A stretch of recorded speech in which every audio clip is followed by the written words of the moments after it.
Bismillahirrahmanirrahim.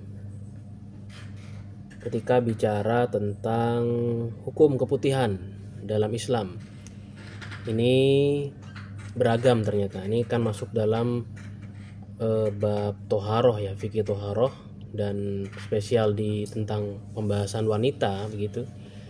Ini kalau kita buka terutama dalam fikih Syafi'iyah ya, yang awal-awal itu bisa di I'anatul Thalibin, bisa di Tuhfah ya, Tuhfatul Muhtaj, atau bisa di mungkin di Al-Majmu' Syarah Muhadzab. Ini beragam dan ternyata para ulama tidak, terutama dalam golongan Syafi'iyah itu tidak langsung menghukuminya suci atau pasti najis, enggak seperti itu. Ternyata ada tafsilnya ya, ditafsil atau dirinci begitu penjelasannya. Maka di sini dikatakan annaha salah satu aksam, bahwasanya keputihan ini kalau dalam istilah fikih bahasa Arabnya itu rutubatul farji gitu ya. Rutubatul farji itu laha salah satu aksam. Pertama, tahiratun qat'an, wahiyya ma takhruju mimma yajibu ghusluhu fil istinja wa huwa ma yadharu 'inda julusiha. Kemudian yang kedua, wa najasatun qat'an wahiyya ma takhruju min wara'i batinil farji. Kemudian yang ketiga, wa tahiratun 'alal asah. Ini yang ala wara'a batinil farji ini wa huwa ma la yasluhu dzakarul majami ini. Dzakar al-mujami ya. Wa tahiratun 'alal asah wa hiya ma takhruju mimma la yajibu ghusluhu wa yasluhu dzakar al-mujami laha gitu ya. Jadi gimana nih penjelasannya? Penjelasannya itu kalau yang pertama hukumnya adalah tahiratun qat'an, bahwasanya dia ini hukumnya suci secara mutlak, yakni lendir atau rutubatul farji atau keputihan atau lendir gitu ya, yang keluar dari organ farji di tempat yang wajib dibasuh ketika istinja.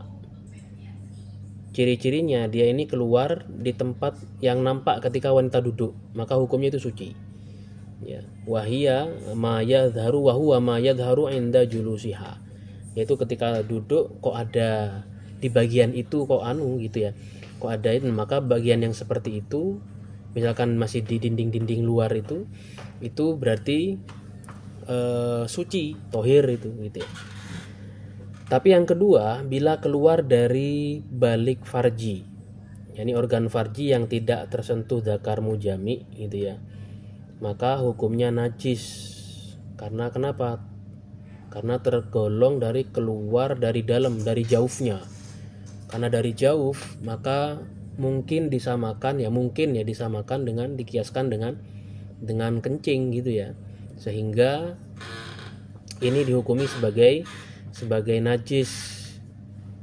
Kemudian bila keluar dari organ farji yang tidak wajib dibasuh, bukan dari jaufnya gitu ya, namun dapat terjangkau dzakar mujami, maka hukumnya suci menurut qaul ashah.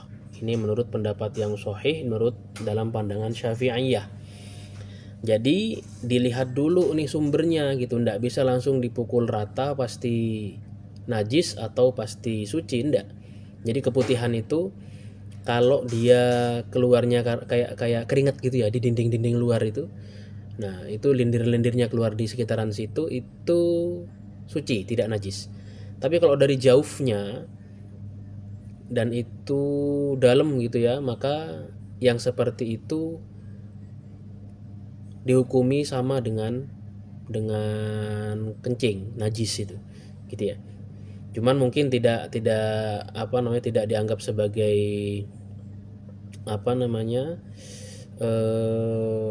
hadas kecil gitu, najis aja. Artinya begini, kalau sholat kok keluar itu gitu, batal sholatnya itu bukan karena hadas kecilnya, tapi karena ada najisnya di situ, maka harus dibersihkan gitu ya. Kalau itu keluarnya dari jaufnya, dari dalam banget, nah ini jadi dilihat dari sumbernya dari mana, demikian. Ini kalau kita buka dalam fikih madhab Asy-Syafi'i terkait masalah keputihan.